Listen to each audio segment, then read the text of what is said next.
And welcome to the Sportscast, January 18th, 2019. If you haven't yet, please subscribe in all our channels, YouTube, Periscope, and Facebook. And if you're in iTunes, please leave a rating and a review. It will help us out tremendously. Championship weekend is this weekend. Some say it's probably the best championship weekend we've seen in a while. The Final Four. All four teams are well-deserved. And here to talk to us about is his first appearance on the Sportscast is Mr. Kevin Tyre. Welcome to the Sportscast. Thank you very much for having me. Before we start, Kevin, tell us a little bit about yourself and what do you do? I'm an investor, and I'm also a real estate agent in Miami, and a Dolphins fan. So I'm a little disappointed, but, it is what it is. How long have you been a Dolphins fan? Oh, all my life. As long as I can remember, and season ticket holder, and continue to be a season ticket holder. And hopefully remain a season ticket holder. Oh, there you go. Were you around during the 1973 Dolphins? I was around, but I was a baby. Okay. I figured because you look too young. All right. Anyways, this weekend we got two big games, obviously championship weekend. Really excited about it. What are your thoughts? Let's go for the first one, Rams and the Saints. Me, personally, I'm going with the Saints because they're playing in the Dome. The Rams have a hell of a team. I mean, their offense is sick with weapons, Gurley, Goff, the receivers, the defense is stacked with Dominic Sue and Aaron Donald up front, and Talib in the back leading the cornerbacks. They have an amazing team, but I think that 12th man, the Dome, those fans are really going to take them over the top. Now, the Rams had an impressive win against the Cowboys last weekend, and they were switching back and forth, Gurley and C.J. Anderson. Do you think with that switching off, do you think that makes the Rams a little bit more tougher to beat? I think so, but so Gurley's a 3-down back. Before his injury with his knee, he was a 3-down back, and it kind of, with his injury, it kind of forced the Rams to go to Plan B, and C.J. Anderson was a heck of a Plan B. So Gurley's going to be fresh. C.J. Anderson's going to be fresh. That's going to be real tough for the Saints. But like I said, I give the edge to the 12th man. That's the only difference in that matchup, I think. The Dome. Now, Drew Brees, do you think he's still playing in his prime? He's at the top of his game. I haven't seen any fall off. That's right. I haven't seen any fall off. Yeah, that's something that I've been noticing. And they've been, it's funny because like the last game, when they played the Eagles, they used their backup quarterback Hill for some reason. Oh yeah, he's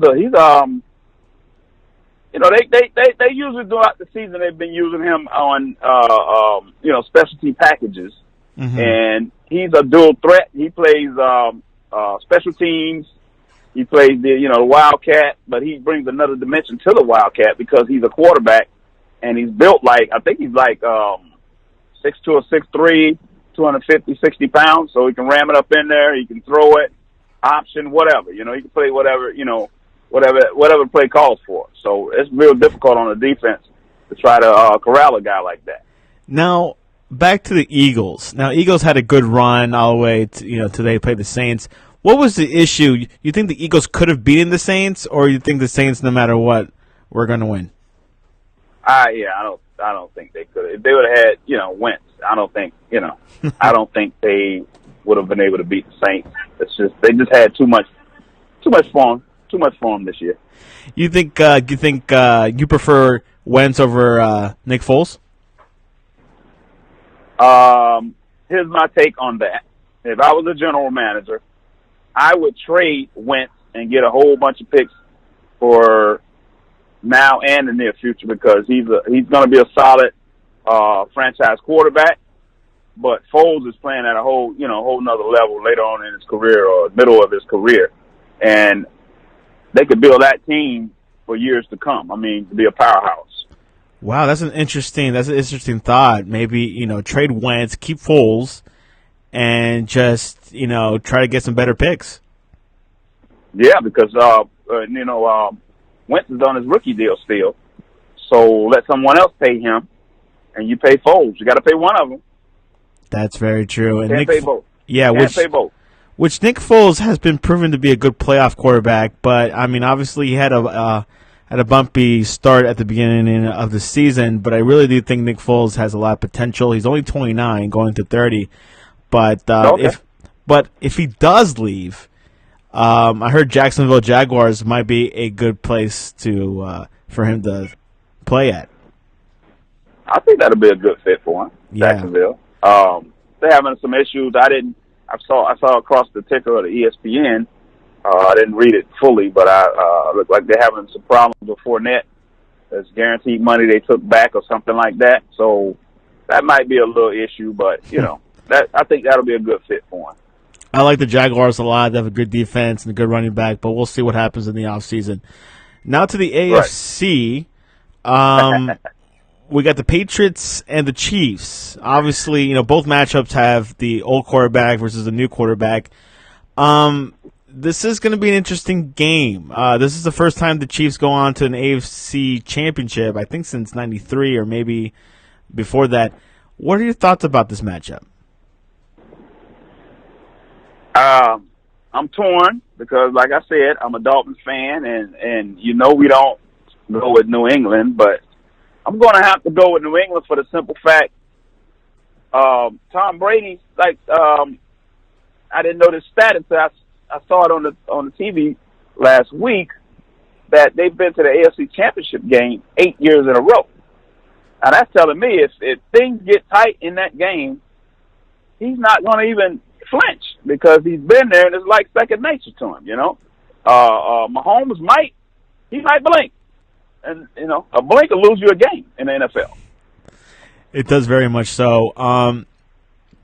Now, this might come down to defenses. Which defense is a better defense, the Patriots or the Chiefs? That's a tough one. That's a tough one.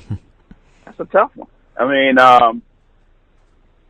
you got Belichick. You give him a week to scheme against the offense, and they can shut stay away from their strength and attack their weaknesses. That's their motto. So that's a tough one. That's a tough question. I'm really not sure.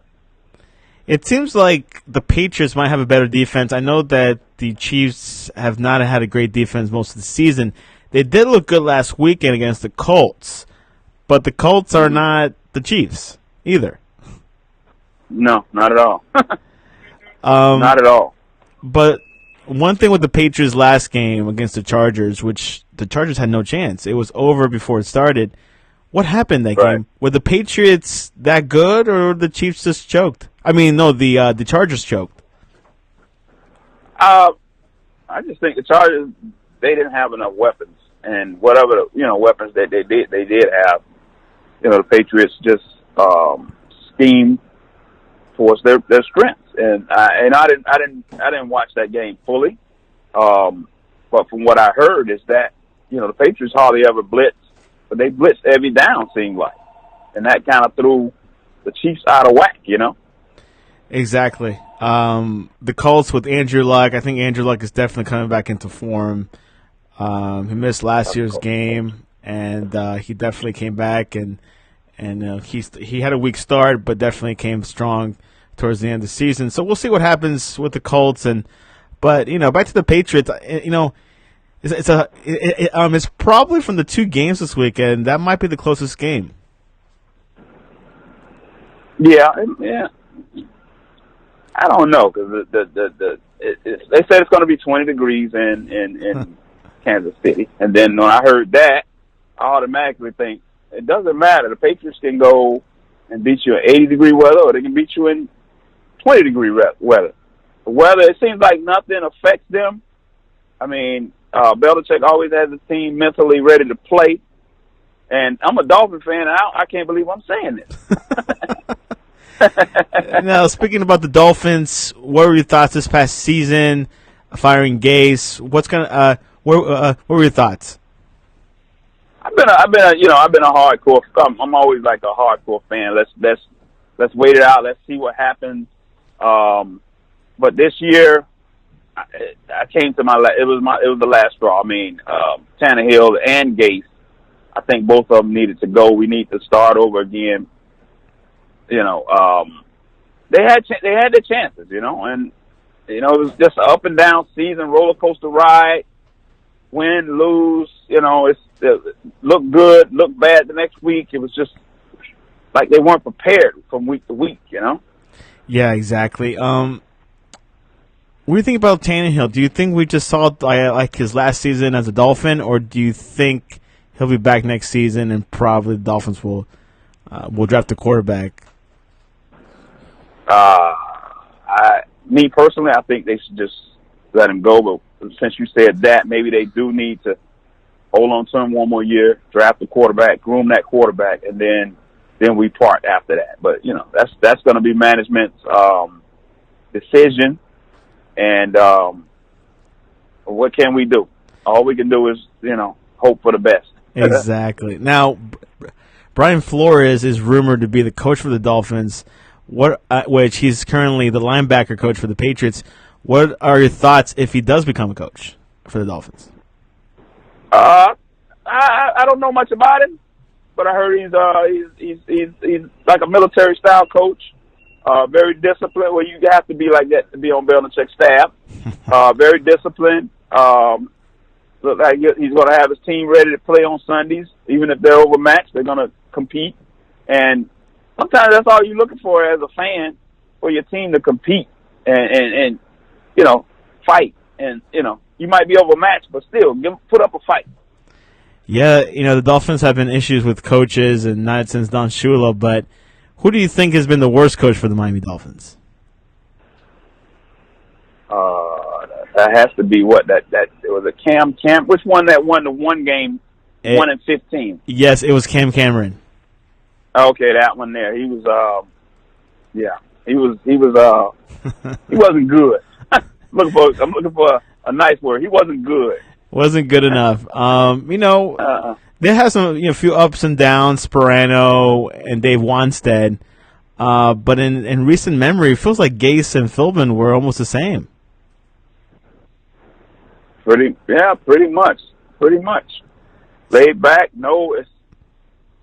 I guess no emotion, man. I mean, I don't know. What are you trying to be? Are you trying to be cool, or are you trying to be, I don't know. Yeah. Just don't get excited. Don't get, enthusiastic. You see some of these coaches are like, who's the coach from the Seahawks? I forgot it. Pete Carroll. Pete Carroll. Pete Carroll's high-fiving his players, and I played football in high school. That does a lot when the coach is like fired up too. It fires you up too. But if you just everything is lackadaisical, you're gonna have a lackadaisical team. Yeah, I agree. You need to have motivation. You need to, and just have strong leadership. I think, there's several coaches around the league like Sean McVay. He's really into it. Yeah. Yes. Really into it. Young guy, 32, 33 years old, and some people saying that the NFL coaches are going to train younger, because you see more explosiveness. Yeah, definitely. And the rigors of the NFL, it takes youth, all that traveling and all of the preparation, and then it's not like it used to be back in the 70s, to where they're just football season is over with. It's year round now. I mean, right after the Super Bowl, now they're headed up to the combine and all this other stuff, scouting, and it's a year round thing now. Can you tell us your favorite Dolphin memory? Yes, I can. It was the victory, the one victory that we got during that 1-15 season. I'll never forget it. I mean, I can't remember who was the wide receiver who caught I think Murillo, or I can't remember his name. But he caught that pass. Yeah, let me check on that. Yeah. It was. I Well, know that pass. that it was against the Baltimore Ravens. Right.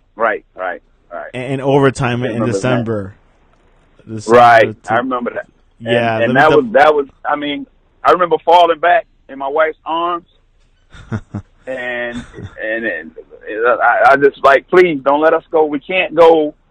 We can't be the only undefeated team and have to also have a 9-win season. We can't beat it because we'll be the only ones that have it. You know.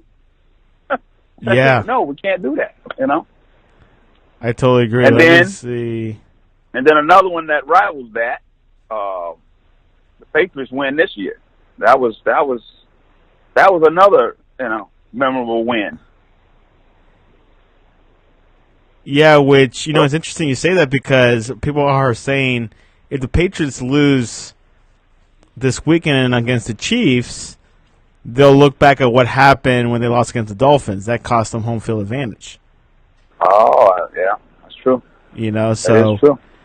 And that is true. One stat that I told you last night was that the Patriots have not gone to the Super Bowl without home field advantage. I didn't know that. Yeah, did not know that. So, but maybe they'll break it this season. Maybe. It's going to be a great game.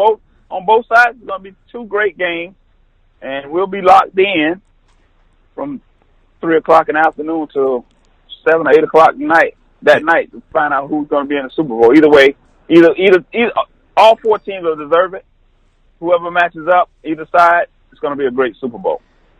Yeah, we'll see what happens. Now, this is a part of the show where we say game predictions. Obviously, you've very predicted the team's going to win. Give us a score line. Let's go for the Rams versus the Saints. That's going to be a high-scoring game. I'm going to say 38-34. 38-34, New Orleans. And New Orleans.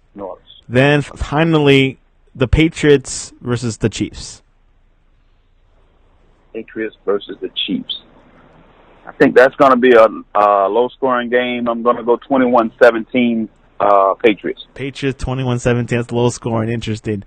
I was more thinking of. I'm looking back at that game early on in the season when the Patriots beat the Chiefs 43-40. Obviously, that was in New England. It was a little bit warmer, but it might be around those numbers. But I think the Patriots might win by a field goal or by just a touchdown. But we'll see. We'll see what happens. I still think Kansas City has the upper hand, but you never know with Belichick. I think he really wants this game. He's not playing in Denver in high altitude, so this is it's kind of doable, but we'll see what happens. And random question of the day is, what is your favorite McDonald's sandwich? Fish fillet. Fish fillet. That's a good answer. Everyone tells me Big Mac or the Quarter Pounder. Big Mac. Big Mac is a little. As I'm older now, it stays with you a little too long. Yeah, it does. It's pretty much bread. Yeah, basically. Yeah. Well, patties are not like what they used to be. Yeah. Well, I forgot to tell everyone that I met Kevin at a networking meeting last night here in Weston, and that's how we met. We just kicked it off because I heard you talking about the Falcons. Right. Yeah, I was with a young lady who just she's a real estate agent also. She had just moved down January the 1st from Atlanta. We were talking about the traffic and and the Falcons. They had a rough season this year because they had a lot of injuries. They had a bunch of injuries, and it really affected their season. Yeah. And like you were talking about last night, Julio Jones is something like unhuman. Yeah. And you never know. They might have to trade him to get some more picks. Also, sometimes you have to pull the trigger on some of these players that's in their prime, just to build for the future. Yeah, like what they did with the Cowboys when they let go of that running back in the '80s. Herschel Walker, and they got 3 Super Bowls. Yeah. They got Emmitt Smith out of that deal. They got Michael Irvin out of that deal, and they got Troy Aikman. Yeah, that's the 3. Those are the 3 that propel them to all those great seasons and all those Super Bowls. At times, you got to take a step backwards so you can make two steps forward. So Exactly. But who do we have to do that? The Dolphins. ooh, good question. Tannehill will not be enough. That I can tell you. No. And yeah, it might have to be Xavier Howard because I heard he's asking for he wants to be the highest paid cornerback in the league. So they might have to. I don't know. Are you also a Miami Hurricanes fan? I'm a passive Hurricanes fan. I got you. Not like the Dolphins. It's not the same. You know, I can watch them lose and not be disappointed, but not with the Dolphins. Yeah, they're definitely making some changes. So maybe Miami football might have some brighter days ahead of us. I hope so. Kevin, how can people reach you? Okay, you can reach me on my cell phone. Should I give out my cell phone? Yeah, if you want. Well, my email. You can give me. You can reach me on email. Kevin, Kevin, Tyre, Tyre, 1987 @gmail.com. Kevin Tyre, 1987 @gmail.com. Well, Kevin, thanks for coming on to the Sportscast, your debut, previewing championship weekend, and really appreciate you coming on. Thank you for inviting me on the podcast. Everyone, enjoy this excellent football weekend, and talk to you guys later. It should be a good one. Appreciate it. All right, man. Thank you.